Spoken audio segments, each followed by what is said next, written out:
नमस्ते प्रणाम गीता ध्यान।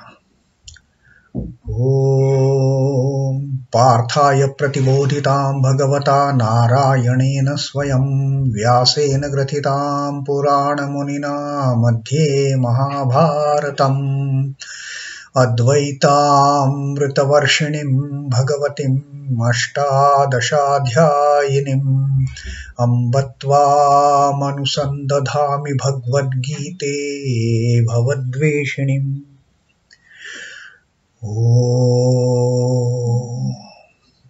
O Bhagavad Gita, with which Lord Narayana himself gave enlightenment to Arjuna, the ancient sage Vyasa included it in the Mahabharata.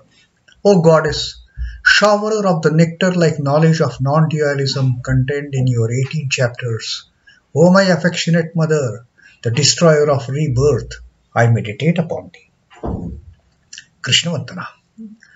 Vasudeva Sutam Devam Kansa Chanuramardanam Devaki Paramanandam Krishnam Vande Jagadgurum. Son of Vasudeva, the slayer of Kansa and Chanur, extreme delight for Mother Devaki, O Lord Krishna, the supreme teacher of the universe, my salutations to you. And in this 13th chapter of Kshetra, Kshetradnya, Vibhag Yoga, the Lord, the great Jagadguru Sri Krishna, he is telling us what basic qualifications this Kshetra should possess in order to have the knowledge of the great being, the Kshetradnya. And just in our previous reading, Krishna has listed down those 9 basic qualities that we all must possess, or which will take us forward on this path of illumination, on this path of enlightenment. Once these 9 qualities plus few more qualities which Krishna is still going to deliberate upon. So let us see which are these 9 qualities that we read in our last reading. Amanitvam, adambhitvam, ahimsa, kshantir, arjavam. Amanitvam, humility. And adambhitvam, non-pretentiousness. I am so and so. Why should we proclaim I am so and so? If we really are so and so, everybody will come to know about it. He is a big person. He is a man of knowledge. He is a man of integrity. We need not beat our own drums for that matter.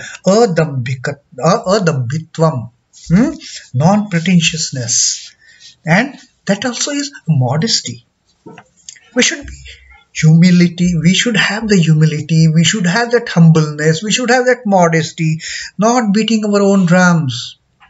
Then ahimsa, non-injury.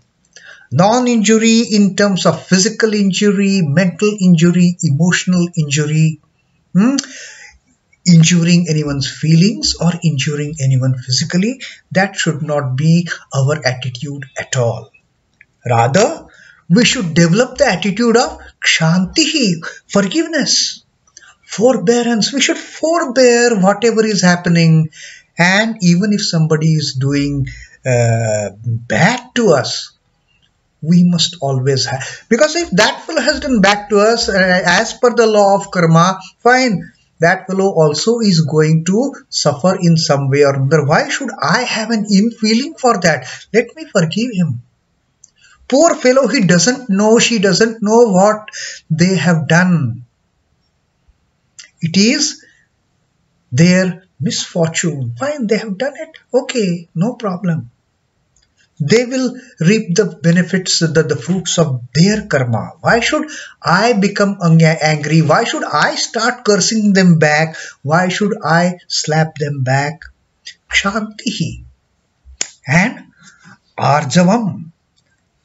I should be upright. Whatever values I have decided for myself, I will not injure anyone. If that is the attitude that I have decided for myself, then I will stick with that.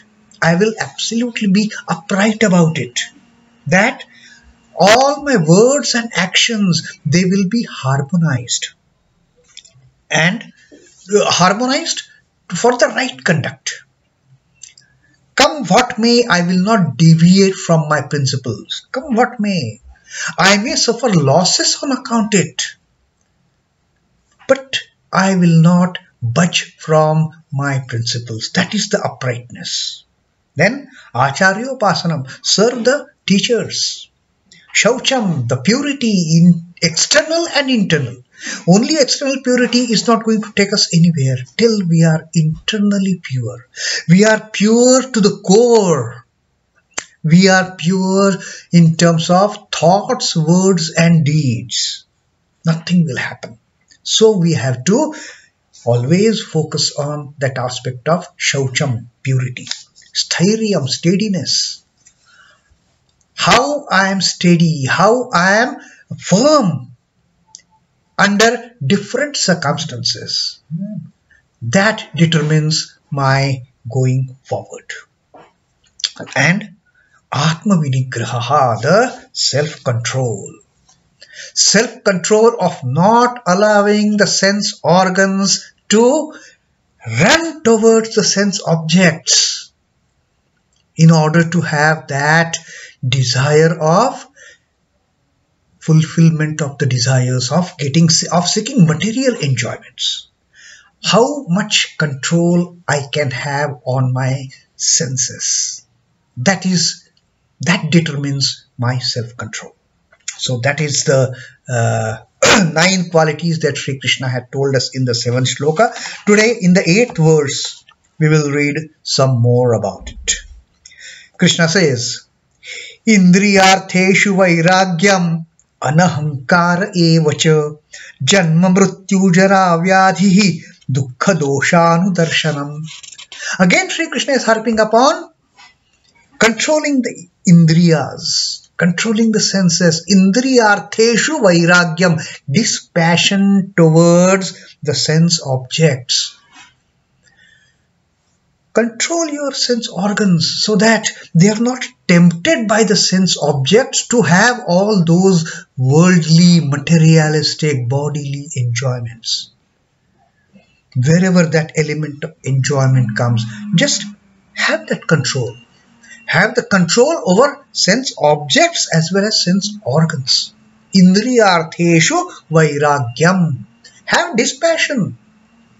Have absolutely non-interested attitude. I am not interested in any of those things. Okay, though those things are there, they are there.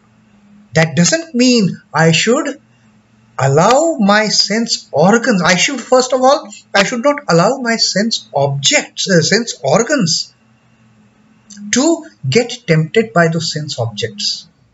And then I should not allow my karmendriyas to go forward and start enjoying those sense objects to satisfy this desire of the jnanendriyas. So Krishna says dispassion towards all the senses, sense objects, organs as well as sense objects. And then anahaṅkāra evaca, and also anahaṅkāra, that non-egoness. This my ahaṅkāra is the root cause of all the suffering, all the troubles that I am going to have. And why this ahaṅkāra? Because I have lost that sense, I have lost that quality of being humble. I have lost that quality of being amanitvam and adambhitvam. I have lost that. These are my intricate qualities. These are my intrinsic qualities. I have forgotten, and therefore I get into that state of egoisticness. Krishna doesn't want that egoisticness in anyone. Krishna says you should be anahaṅkāra. You should be devoid of any egoness. You should be free from any ego. You should be free from that attitude of I am so and so. Adambhikatvam. That is what Krishna wants from us. That control of senses, dispassion of sense organs towards the sense objects. We totally have no passion for these association of the objects and the organs. And then anahaṅkāra, get rid of that ego. Be a humble child of the mother. Be a humble servant of the master.